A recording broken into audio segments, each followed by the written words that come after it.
Hi, everybody. I am Sue Hilliard, and I'm here with Rav Chahal, and we are doing our next episode of Astro Coffee, our up close and personal interviews with yours and our favorite astrologers. Hey, Rav.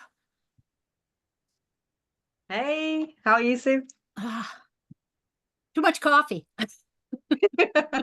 too much Mercury retrograde. Yeah. And today we are both, Rob and I are absolutely thrilled that our interviewee today is Patricia Walsh. Patricia has written a book that was very influential to me, understanding karmic complexes. Easy for There me it to is. say. There you go. And is also the chief trainer for deep memory process, past life regression that was started by Roger Wolger. And welcome, Patricia. We are so happy to have Hello. you. Hi, thank you. Yeah, Good to see you so both. let's see. Why don't we, I guess we could just jump in. Patricia has been very gracious in allowing us to display her chart as we talk to her about her astrological influences. So here it is. So Patricia, let's start off with what drew you to astrology, and then kind of show us in your chart how that shows. Okay. Well, I remember learning how to actually cast charts with an ephemerae when I was, gosh, I don't even remember how old I was. I know it was like, yeah, I don't know. I was in my teens somewhere. And I also always say that I remember getting the book, what was that, Sue Goodman, the Oh, only Linda Goodman. astrology you'll ever need. I don't remember the author, but it was called The Only Astrology Book You'll Ever Need. And I mean, it did. It had all the it wasn't really, but it was all the calculations and houses. So I learned all that, and I, would draw the charts. And then I remember being absolutely excited to find blank charts that you could actually draw into.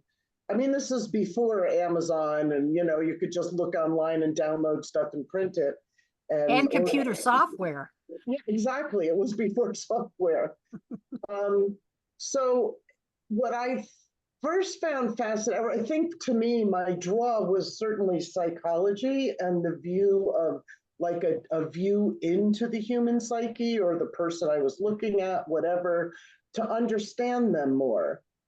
The thing that came out of that for me during that time in my life was, I have Saturn conjunct my south node. So there's a tendency to, has been a tendency to, see the world through my own lens. Some might call it judgment, right? With Virgo, Pisces, Virgo, Pluto and Virgo, etc. And what, I mean, I had an incredible amount of naivete when I was younger too. So I would always get taken by surprise by these aspects of people that I didn't see, because I was a little bit Pollyanna. So what astrology did for me early on was I was able to see this objectivity, which really spoke to me, in that everybody is perfect as they are, that there's a divine plan for everyone. And that was like so relieving to me, so inspiring to me, so so much that I could just be like, oh wow, this person is perfect as they are. Now let's find out what makes them tick. And it was that relativity and objectivity that really turned me on. And I'm sure, my Aquarius South Node in the 11th, and I know now several hundred of my own past lives, I had early involvement in astrology. But interestingly, my earliest memories, or not my earliest memories, some of my past life memories with that was Chaldean. And astrology was used in maybe different ways than the way we do it today. But the point was that, sure, any system, I think esoteric system, I always had a wild interest in. So astrology totally fit there. And then, of course, the caveat I always say is, and then I started with all the psychological astrologers, Liz Green, Supportus. I was also into esoteric astrology because I had kind of voraciously read the theosophical works that Alice Bailey put out. That was a foundation of my, my actual spiritual. I always say I cut my teeth on Seth and the Jane Roberts Seth books and Alice Bailey Theosophy. And that was also in my 20s, so on.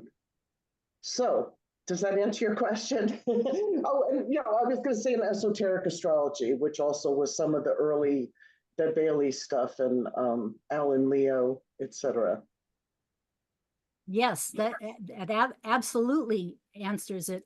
And then you kind of you eventually trained with Jeffrey Wolf Green, correct? That's when I said, well, I always tell the story that, I started with the only astrology book you'll ever need. And then when I came across Pluto in the early 90s, when I was living in Germany at the time, I said, now this is the only astrology book you'll ever need, because it really combined everything that was my passion, the whole focus of looking into the soul, into, all of the conditioning and karmas and complexes and and from that level, what makes a person tick. Because even in psychology, I was only ever interested in transpersonal views of psychology. Even though I did study Freud and stuff like that as foundational, but the transpersonal was always interesting to me. And then that led you to writing your own book about the karmic complexes. Right. And I know I've heard you tell the story about having having piles of astrology charts around you, and was it Roger telling you ought to write a book? No, it was so I was preparing for one of my first lectures. So one of the things, you want to talk karma and astrology, and I see, we had you sent me an email where you had looked up, interestingly, these progressed transits of karma, right? Yes. And that natally karma conjuncts my Mars, which makes total sense, because I do find that, outside of the major asteroids, the named asteroids play out very literal. I have a lot of examples of them in my chart that played out just really literally. And so it makes sense that, I have a balsamic Pluto Mars, right, which is a finishing signature. I have 0-degree nodes. That's also a finishing signature. And I have karma in my natal chart conjunct the Mars. So it would make sense that, this life is one dedicated about cleaning up mine. And of course, with all that Virgo, I love cleaning up messes. Right? So it's mine and other people's messes. I mean, really, I just love it. We resonate. We're Virgos here. Pluto Uranus is balsamic, right, for liberation, to liberate. So that's been my experience with it. I'm sorry, your original, I went off in a little thought stream there. What was your original question? Maybe you forgot too. I don't remember. But I was looking at the Virgo Pisces, Yeah. The original question was about your how you came to write the karmic complexes book. Right. So I studied with Jeffrey and I studied with Roger. I was already teaching with Roger in regression and deep memory process. And okay, so I have this terrible fear of public speaking. And I can give you chart signatures for that, but it was a prevalent thing in my life. And a lot of people have it. But here I was, teaching with this master of deep memory process. And I would find that what would happen to me was, because the workshops we do are 5-day trainings, as you know, and they're 2 years with the same students. So you get a comfort level that's different than standing up and orating, right? And you're kind of sitting on the floor in a circle. So I was fine speaking like that. But at one point during the training, and this actually happened with Roger sitting next to me, one point during the training, when the group would turn around and somebody would ask me a question and everybody would be looking at me, I would leave my body. And like this heat flash would come around me. It was so somatic once that I'm sitting there, Roger sitting next to me, it happened, I dissociated, this heat flash came around and Roger leaned over and he said, "What was that?" He felt it. Wow. It was like literal, this is before I was hot flashing. That turned out to be a story of being burned.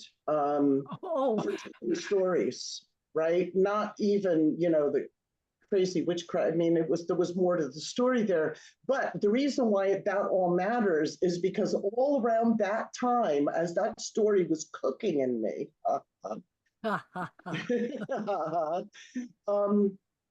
as that story was cooking in me, the affect was so strong, I got asked to go give this lecture at the Connecticut Astrological Association. And I have a theory in my life that says, feel the fear and do it anyway, right? I had already talked to people about, how to beef up my confidence in public speaking, et cetera, et cetera. And none of that was going to work because it was this underlying story as well as several others I had already worked with, but this is the one that clinched it. So this Connecticut Association calls me to do this thing. And I'm on the phone with them and they said, "Well, would you come in?" And I go, "Sure, Mars and Leo. Sure, Sag. Yeah, right. Yeah, sure. I'll do it." And then I said, "So about how many people you think you usually get for a turnout?" And they said, "Oh, it'll be like 60 to 100. The room started spinning. As they said that, I'm on the phone, the room started spinning. I got weak in the knees. I felt like I was going to throw up. And I went, "Okay, we'll talk later, bye." And then I was like, "Oh my God, I'm so triggered," right? So of course I did the typical Virgo thing, which is go into over prep mode and over preparation. So I pulled out all of these files and blah, blah, blah. And I had them all on my table. And I was living with Roger at the time. We shared a house and a practice as professional partners. And he trots by to get his morning tea one morning as I'm looking frantically through all my cases that I'm going to present. And he goes, "What's that there?" And I said, "Oh, I'm prepping for a lecture." And he goes, "Well, offhandedly, you have enough material for a book there."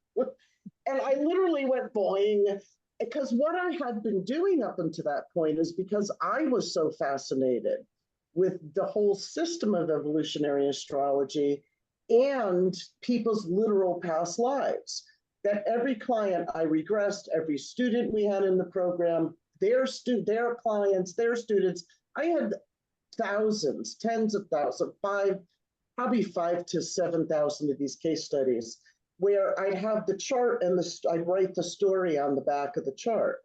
Wow. And that was kind of how I was really learning how the archetypes express themselves in past lives.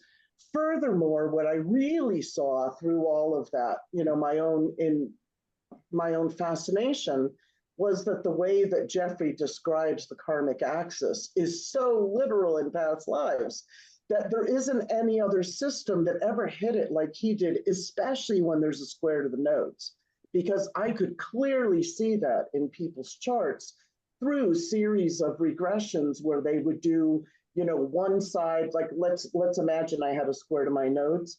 And some people might include Venus, although it hasn't necessarily shown up that way in my regressions. But let's assume, right, I had a square there, that I would show up lives that were very, Aquarius 11th house and Leo 5th house, Aquarius, and they would be very distinct in the kinds of complexes and situations and so on and so forth, archetypally.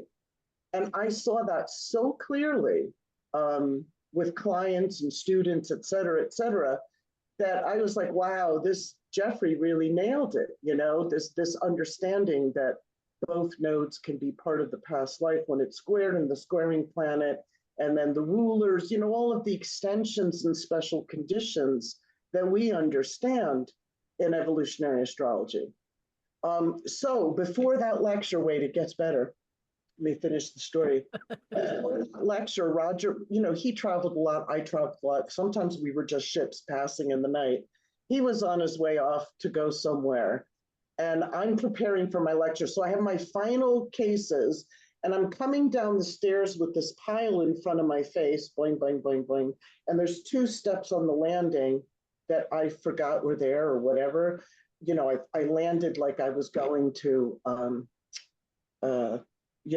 land on the floor, and I didn't, and I landed on the side of my ankle and cracked it. I heard it crack when I hit the ground. And when Roger was in the office and he heard me, and he came running over. And of course, we did some trauma work right there, because I was like, I heard it crack. I couldn't breathe. The interesting thing was I didn't feel the ankle as much as I couldn't breathe. And it wasn't that the wind was knocked out of me, some of it shock, but this was the affect that was arising. It was like I couldn't, like this. Anyway, brought me to the hospital. I had to have a cast put on. It was fractured, blah, blah. And then I said, so Roger, so they get the cast. I'm in the car going home, and he goes, we got to get that story. We got to get to that story. This is the one that, and I said, I know. I'm like, I'm so triggered. You could have regressed me on the gurney. So we go home, literally, I lay on the couch and bang, I go right into the story. And I was just this young girl who lived in some, puritanical, whatever kind of village. And the back of the story is that, anyway, when past lives surface, they don't always surface in sequential, like you can go into a moment and then go back and forward. And maybe I'll start there, because the moment I went in was exactly this. I'm in the fire, I can't breathe, and there's all these eyes looking at me. Oh, wow. My all of body. the elements. Everything was there. It was right there. And I just left my body, because you dissociate when you're in that much trauma.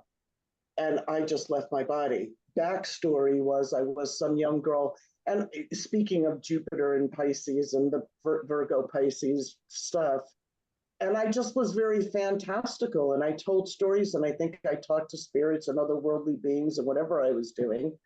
And they were trying to find a reason to off me. But what really was happening was that my father, who was a minister or priest of some kind, some clergyman, was abusing me. And I think I got pregnant, and he had to get rid of me.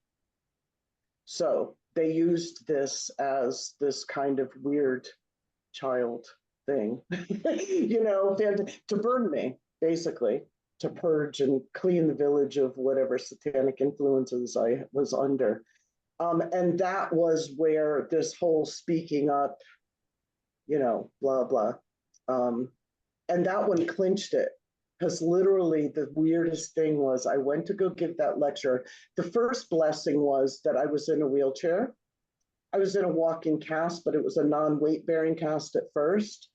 So I got to sit down. So that was the first thing. I didn't have to stand at the podium and give the lecture. And the second thing that was so weird was I'm in my wheelchair, and I look in the room before, I go in, and some thought popped into my head that was not my thought. I swear to God, it said, this room is mine for the next 2 hours. And I went, what? because that's so not, because my face would get me the hell out of here. And I had a great time. And the whole time I was pinching myself, like going, is this you? Like, how are you so grounded and not dissociated and freaking out?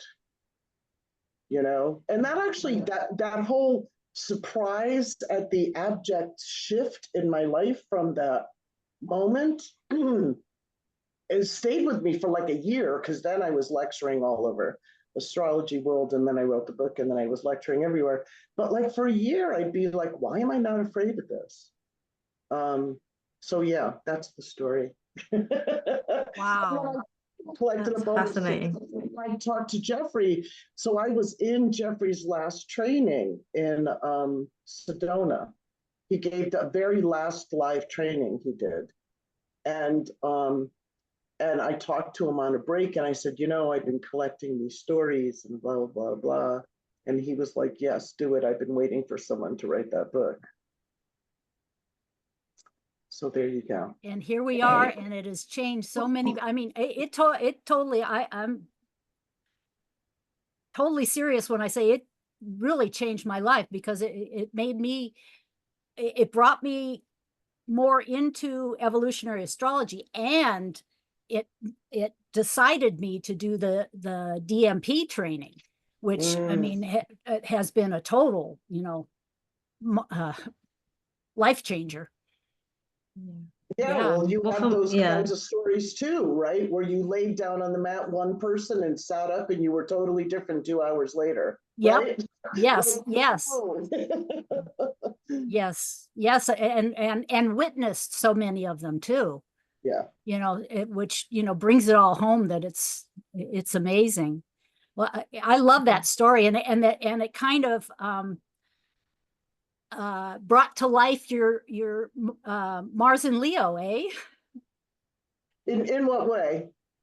In that, the fire story, and Oh yeah, the no fear, and I'm going for it, and yeah.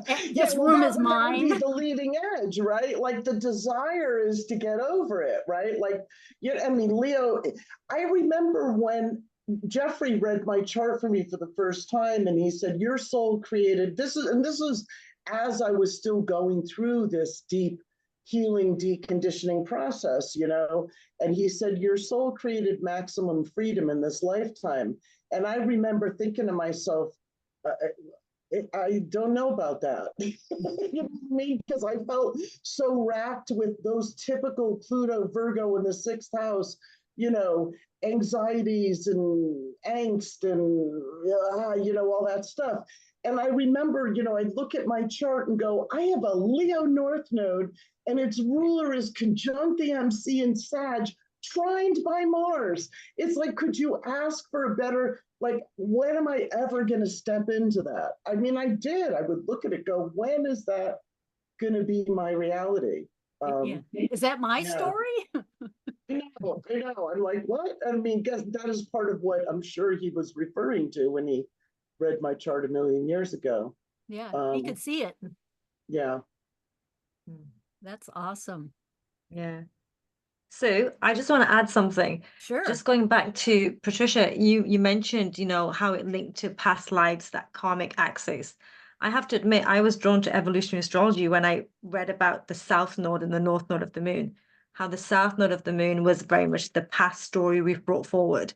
And, you know, because I have an interest in past lives, past life regression. And one of the authors that I was first ever drawn to was Dr. Brian Weiss, his books and his field of studies and in things.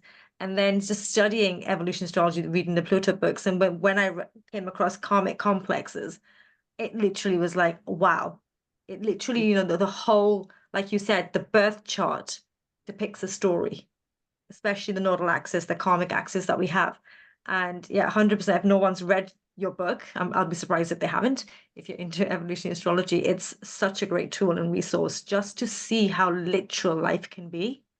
You know, you spoke about how psychology was very much an interest. Your third house is, you know, Taurus ruled, where the ruler of that is Venus in Scorpio in the eighth house. You can't get that double signature of, you know, where your values are aligned to the deep undercurrent, how people operate, why these Yeah. experiences, why these, emotions are coming up for certain people. So yeah, very much your soul's map this beautifully to, like you said, that final hurdle. Let's heal the past, because going forward, it's just going to be more acceleration, Yeah. stepping up on the soul's growth. Yeah. And Thank that's you. even Yeah. the website for the DMP is Heal the Past. I love it. That is Yes. fun. Yes. And I'm working on a podcast now. Oh, lovely. Finally. That's tell us a whole about new- that. Well, it's if not you'd like to. astrology. I'm actually, because for the last, like, I don't know, 15 years more, almost, yeah, 15 years. Not that I've been teaching DMP and it is my main practice. I do a lot more. I always said that astrology as a practicing astrologer, was going to be my retirement plan, because I always said that, when I can still wrestle people on the mat and actually heal the complexes rather than discuss them or, chip away at them through cognitive means, that I would rather move the complex rather than describe it. So, and I'm not saying that's all that evolutionary astrology does, because I have more to say on that, because I know you can actually move a lot of complexes in a variety of ways using evolutionary astrology. But based on what we were saying with the, Sue's experience in regression, my experience in regression, to literally have somebody lay down on your mat and 2 hours later, the complex is just like, they're like, where to go, right? I mean, that's pretty magical. So yes, I've been dedicating that in my private practice and teaching, of course, but a lot of my public speaking and a lot of my other teaching with Soulwise, etc., is astrology. So now I'm like, I really want to focus a lot on the general public and the Heal the Past material, right? And so that's what the podcast is. It'll be more about that. So is it going to be perfect timing? Yeah. So it's perfect timing with Pluto transiting Aquarius as well through your 11th house. The technology, but yeah. Also when Sue pointed out the karma thing, I thought that was interesting too. She pointed out the karma asteroid. So shall we let's look at this chart too. Okay, first, I was going to go to your progressions, but before that, a little preface is that I noticed that the recent new moon was 12 Leo conjunct the north node of Neptune. And I thought, wow, what does that say about, what's going on in the world and where we're headed and the opportunities that we have? So if you guys want to say a little bit about that, and then we'll move on to your progress chart, because it figures heavily in your chart. Yeah, with the new moon, I'm going to look at that as a fleeting, it's a monthly cycle, right? So, I think there's larger trends going on that speaks to, not necessarily the best side of Neptune. The misinformation and how people get stirred up around it. The public is often associated with the moon. And the feeling of that, and then also, disinformation, etc. So, and that's, on consensus level. It doesn't mean that there's not also those positive expressions of seeking inspiration or seeking, right? Like the kind of, I think we all not all of us, but I'm sure some people in the US feel a little bit of a breath of fresh air with the possibility of our upcoming elections. And I'm going to say for myself that I am biased, and I'm right there with you. Yeah, it's okay. We have our preferences, we have our choices. My choice is I'm happy now that there's life back in the Democratic Party. Not that I totally identify with all of that stuff. But the point is, it matters for the country. Yeah, we have a little bit of hope. Mm. Yeah. It's just to Okay. add to that, Yeah, so go ahead. just to add to that, just a quick comment is, that the new moon, like for me, well, of course, it's always about the new beginnings, new opportunities that are going to come up over the next couple of weeks. But if the ruler of that, the new moon, it was that Mars in Gemini, and it's kind of like the duality that everyone's experiencing and going through in terms of, the actions that people need to take, because, there is always that duality in terms of which you're going to go towards fear, you're going to go towards love. And for me, this new moon is very much pointing towards looking at one's creative purpose, being able to actualize, through their own soul journey, their soul experience, and wherever this transit was moving through the natal birth chart, just gives you more insight into where the soul wants to step into. And, we were looking at earlier, Sue and I, and where it fell in for Patricia. And it was fascinating that with even this new moon. So do you have the chart of the new moon? And we didn't, we did. It's the outer ring, isn't it? This one, yes. Yeah. Yeah. It was So- that Mars in Gemini that I saw for Patricia moving over her natal moon in the third Oh, house. yeah. Exact. Well, just gone over. But it's interesting you mentioned the podcasting, communicating, it's kind of taking action in terms of. Yeah. Well, I've been, I wanted to write a book to the general public for a while. And then, I had to kind of go through a period of maybe that's not the direction, but then the kind of slump that comes with giving up something. We have to go through those phases of gestation and birth and, also feeling fallow, right? When the fields go fallow and, all of that. So I kind of had to go through a bit of a process with that, but then kind of came out the other side, said, wait a minute, the people I want to reach really in more for DMP, the deep memory process and the regression stuff, are the Pluto Scorpios, Pluto Libras, and they're not really reading books much anymore. So, I am. there you go, right?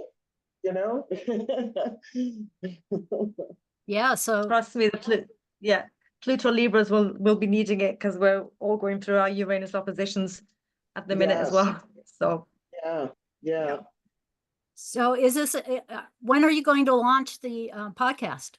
Oh, I've still got a lot of episodes to record because I was doing my intros and, writing some outlines and things like that. So I've already done my design and I've done been doing a lot of the back technology stuff, getting it set up and getting the right equipment and getting my logo and, setting up my host, and I'm redoing my website. So there's been a lot of that, and then some recording and playing with editing, audio editing, which I have to say, I've gotten pretty good at it. Awesome. At least so far. And so I'm not sure when it's going to launch. I don't have a deadline for myself because I really want to have a bunch of episodes in the can before I launch it. Oh, okay. That awesome. So what we were referring to was the not only the Mars, conjunct your Gemini moon, which is perfect, but also this new moon is conjunct your progressed Mars and progressed asteroid Karma, which, Right. Reference our previous conversation about, that you were talking about having the Mars and Karma conjunction in your birth chart. And here we have this progression coming, bringing to fruition your Yeah, well, it's moved, right? So Karma's orbital cycle is, I would assume it's. I don't know exactly, but I would assume it may be 4 years, like some of the other asteroids. Right. It's Kuiper Belt. I'm not sure which one it's in, but Yeah. I'm sure. Yeah, I'm not sure either. Yeah, so basically then, well, that could be balsamic then, that phase, right? If karma is that slow an orbital Yeah. period. Yeah, interesting. Yeah. Closing of a cycle. Mm. Or it may be new phase. We don't know. Well, yeah, yeah, you mean the transiting Yeah. karma, yeah. Yes, well, I suspect that it's coming around to a conjunction again, because what my observation in watching it is it moves around the zodiac, in a timely, it's not slow like chaos, which has moved 90 degrees in 75 years, but I suspect it may be one of the ones that takes about 4 years to go around. Mm. Yeah. So yes, I find it fascinating that this, it's a culmination. I mean, with the new moon, it's like giving it a little kickstart, bringing a little shine to the Yeah, yeah. to the Leo Mars. And the other thing that kind of struck me is that this year we're going to have a Mars, your Mars is retrograde by progression, and this year we're going to have a Mars retrograde in Leo. It won't get quite up to your progressed or natal Leo before it goes retrograde this time, but it'll retrograde back into Cancer, but then it'll go back over your North Node, and yeah, so it definitely a creative boon. Yeah. Creative, yeah. But of course, I'm doing all the sixth house Virgo stuff first, right? I mean, I always Exactly. used to laugh about that Mars and Leo that was like, I used to say I'm like so like, I'm highly neurotic and I get to be proud of it.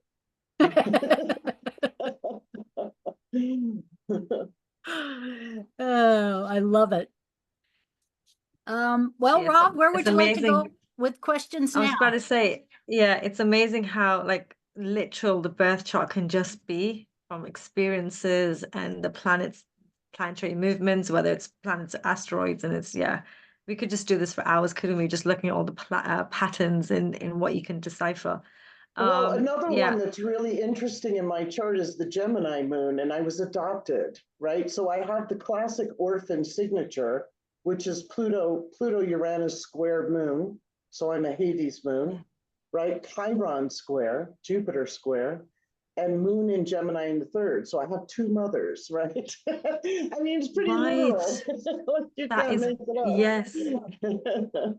Well, How and fascinating. a little kind of aside from that is also that this Gemini moon is conjunct one of the royal stars, Oh, right. Right. Aldebaran, which Yeah. is coincidentally has just risen back into visibility.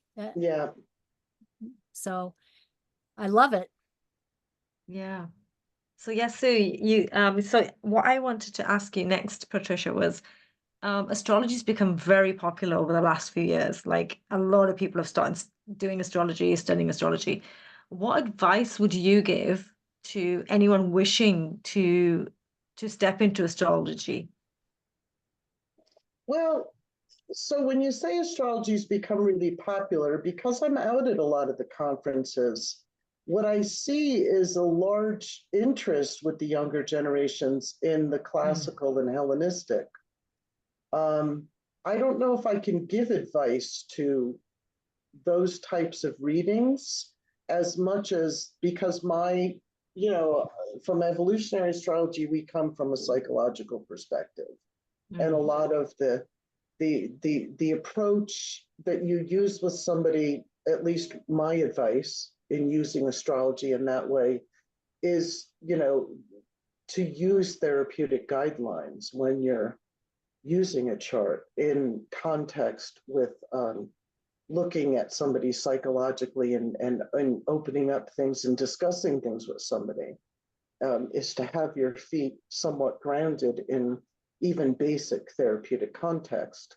So I'm not sure if that applies so much with Hellenistic, but what I would say is that anybody in astrology should learn to listen more, that it isn't a performance. And I think that that's also a thing that newer astrologers get stuck with, that, you know, somebody's going to show up, but I have to give them lots of information because I'm on and I have to perform.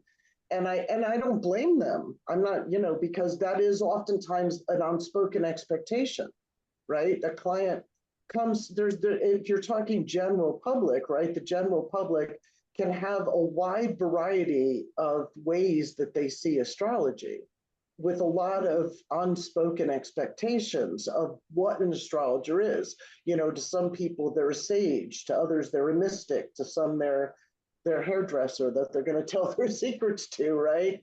You know, it's predictive, right? So, and all of those things are in the collective general public, so they could be coming for a variety of reasons. So I think for anybody is an astrologer, if you're going to come out professionally, is be clear about what your specialty is, and that you have managed expectations by explaining exactly how you work, because that also helps potential clients understand, is this the person for me? But it also helps that professional astrologer, or soon to be professional astrologer, with managing their own, how do I present information to this person? What are they actually looking for? Am I actually the right person for them? And then I think that when you hit that spot with somebody, when that like basic prerequisite is met, there's just that magical flow. And that's where I think as astrologers, we want to be. We want to be in that space of, you know, this person has come to me because I am the person that has something to offer them specifically because of what they're looking for. And so it's a little bit like a match, you know, a nice match met on basic shared values, right? And then you can kind of flow from there. So I think that that's important. I mean, there's a lot of things I could say about a practice of astrology and the ethics that are necessary, that I feel, to do astrology professionally. But I agree. Definitely. And, you know, what you're saying kind of makes me reflect on Pluto moving from Capricorn into Aquarius. And I have seen kind of correlations of the, you know, the rise of Hellenistic astrology with Pluto and Capricorn. Do you see that and think that maybe there may be a wider audience, you know, more, well, and also to kind of go backwards, you know, the rise of psychological astrology with Pluto and Scorpio, you know, so how do you see or do you see any changes with Pluto going into Aquarius? well, it can go either way. So I know years ago at NORWAC, Mark Jones and I were sitting at the bar, talking about this Pluto in Capricorn, and it was earlier on then, it was several years ago. And I had said to him, I said, well, of course, astrology needs to go back to go forward, right? We know that cardinal signs often need to, especially Cancer and Capricorn, regress to progress, right? And Capricorn, especially Pluto and Capricorn, is a classic signature for that. So we saw that happening collectively a lot. That's what this retrograde, kind of going back to the 1950s with black and white TV and women were pregnant in the kitchen, and you know, this, you know, in the US at least, right? This is the ideology that they've been clinging on to since Pluto went into Capricorn, that somehow we can bring back the good old days, you know? when everybody but white men knew their place. But anyway, so I think astrology has had also this necessary regression back to its roots to move it forward. And so I think it is interesting to see the younger astrologers doing that. I mean, it's quite fascinating to do that. And then to see where that's going to go with Pluto going into Aquarius. So Pluto going into Aquarius, you know, can go a couple different ways, right? It can technologize astrology even more, which is, of course, we're talking about the use of AI and then yeah. So that could actually degrade our art, our art and science. But as we also know, Aquarius as an archetype also rules the higher sciences too. You know, that so there can be, I think, new applications of astrology in the way that it can be broken down through that observation correlation, right, that works with that archetype of Aquarius. So it can be broader and it can be broadcast more, right? And it can, so technology can also expand it. But within the professional realms of astrology, I think that there's a, I mean, I just lectured at NORWAC about this. I gave the keynote on where are our roots? Like, so yes, there is the Hellenistic and the classical of astrology as we know it today, but that's not the first time humankind was looking up at the sky and making correlations, right? And that connection, even though it wasn't horoscopic astrology as we know it today, that connection, that the fact that the real connection of as above, so below, as within, so without, right?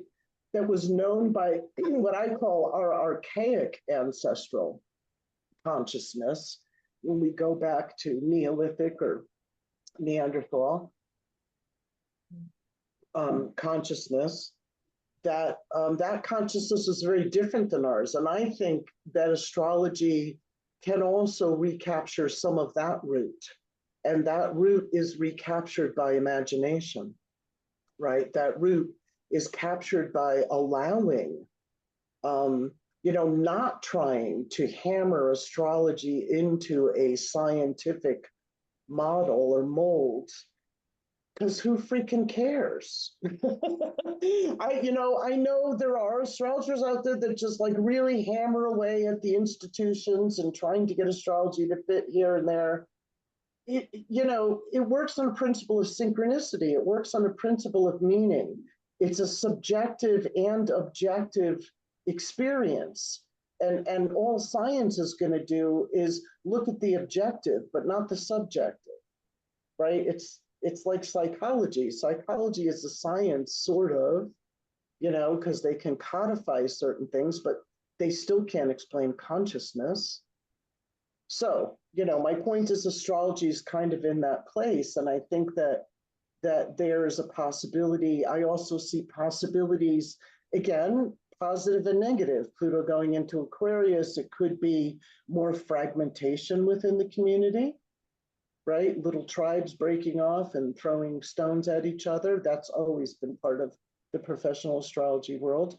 Or you can see more collaboration, right? You could see more cross of, oh, I'll take some of this and this, and, you know, more collective collaboration or appreciation of, excuse me, what we're doing collectively as astrologers.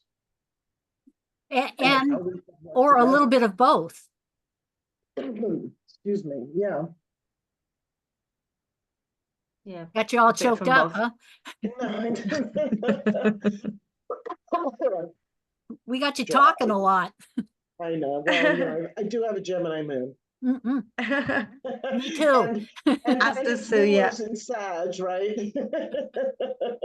So yeah, I always say drop a quarter in me and I'll tell you everything I know. Only a quarter? Sue, Wow. I know I should up that. Yeah. Should we make it lighter, Sue? Sure. Your Yeah. favorite question? Yeah. Your favorite question? Okay, so what do you do in your spare time? Make podcasts, learn new things, go camping, take a walk with my dog, hang with my partner. I'm going to the Outer Banks soon, hang on the beach. A lot of my free time, or what's rejuvenating to me, is nature.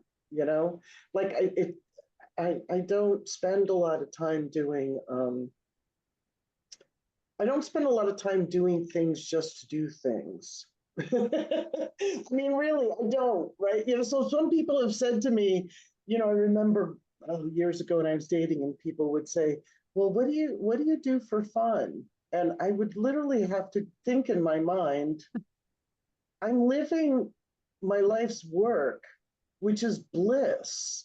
Like, fun isn't even part of the equation. I mean, it's like, it's so beyond that, you know what I mean? It's all To fun. live your passion, like to be able to really, you know, experience and live your passion.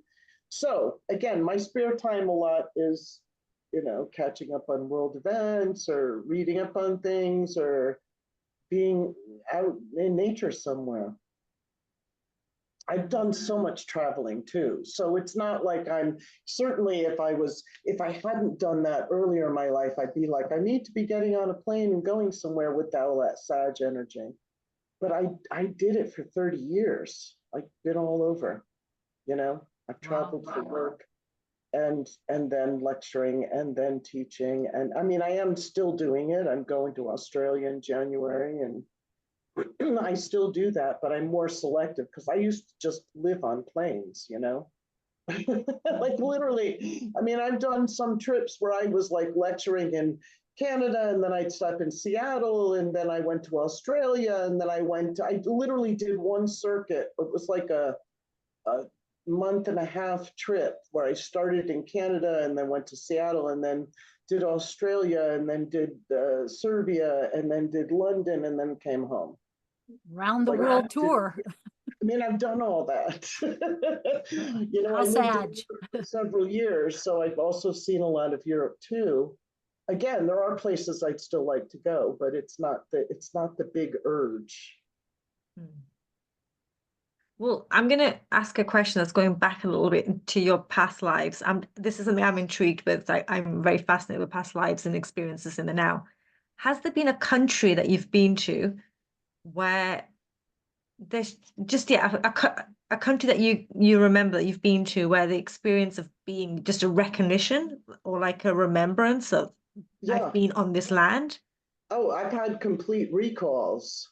Right. Germany was one. The crossing the Ponte Vecchio in Florence was another. Like my body just transformed into like Renaissance clothes. I went, oh my God, what's here, right?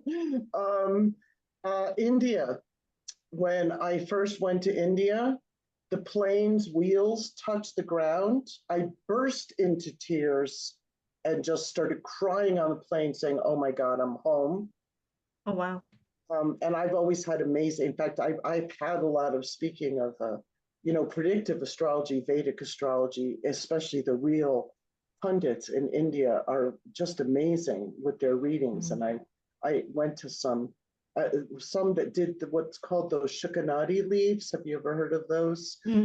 My sister had it done. Did she? Yes, I had that done.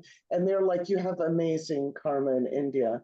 And I'm like, I know, because like every time I go there, it's like just like I just love it, even though it's such a country of contrast and it can be such a hard country, you know. I'm Indian ethnicity, and I've not been to where my parents are from yet, but I've been to India twice, and for me it was just chaos.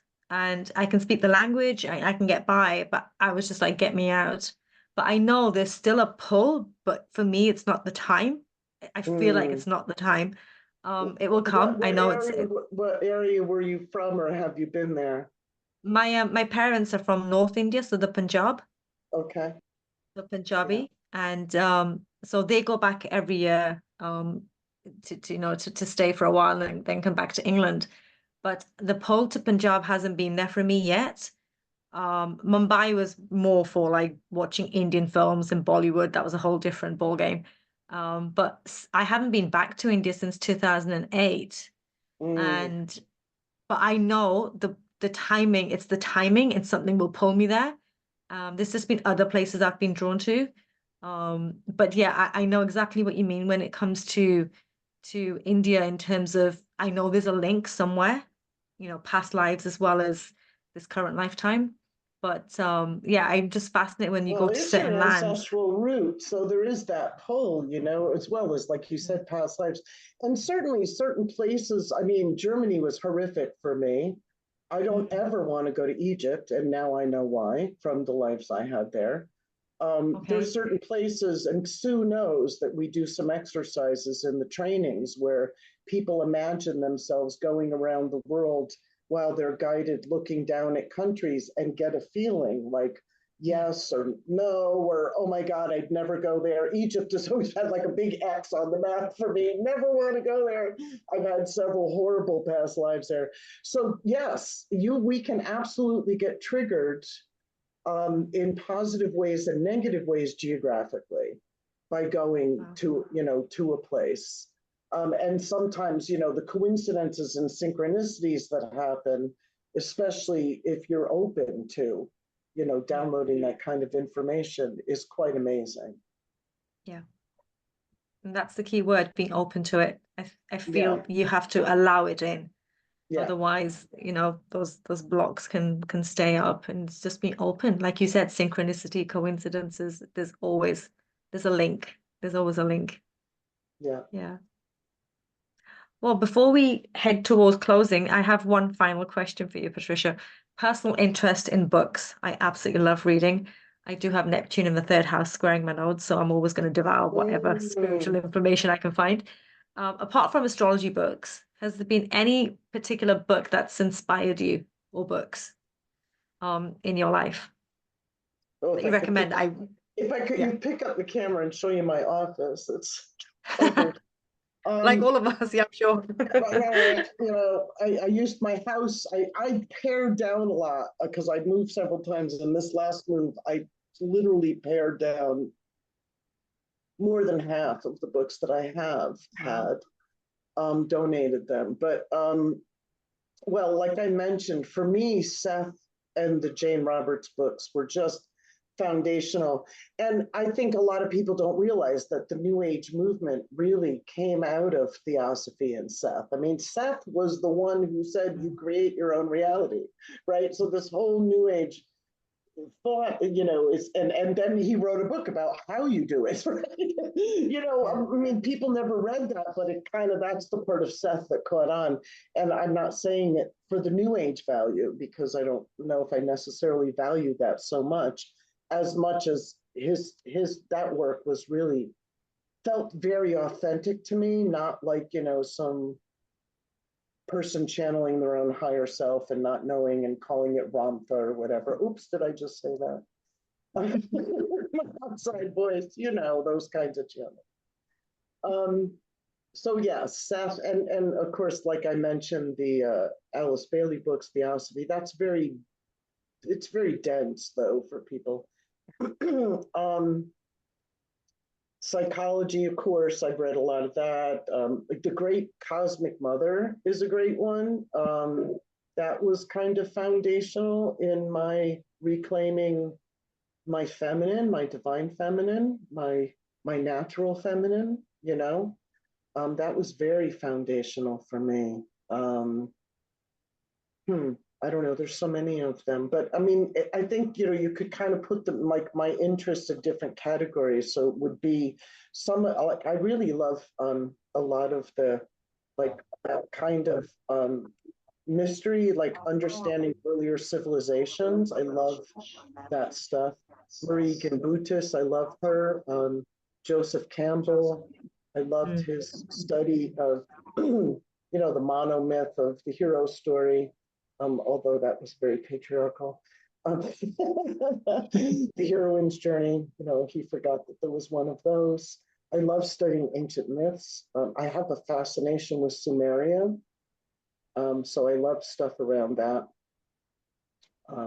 Yeah. Wow. Well, we can provide some links for the audience for these particular books.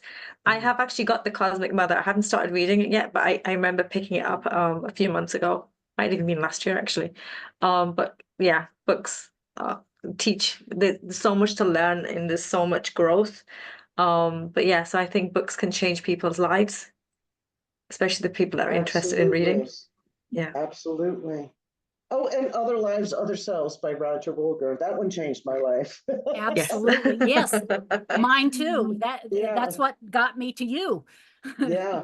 Yeah. Well, yeah, it got us all to assist our own soul's evolution, right? I mean, Yeah. to have these methods that can go that deep, that fast, that far, for people who are interested in spiritual psychology and their soul's evolution. Yes.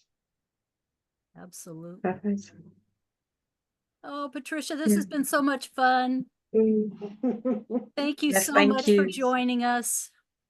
Yeah. Yeah, thanks for having me. I didn't bring coffee, but I'm glad I had the water though, because I needed it. Yeah. Yeah, and my coffee still sits here. Mine's a ginger tea because it's too late for me to be having coffee at this time. Well, it would be way too late for you there. Yeah. Well, we look forward to your podcast, and we will definitely put a link to that when you have it ready. We will put a link in the EA Zoom meetings group, and I look forward to hearing what you have to say. Great. Well, thank you. Thank you so much. Thank And you. nice Thank to meet you. you, Rob. We haven't met before, but No, keep up the good likewise. work. Thank you. All right.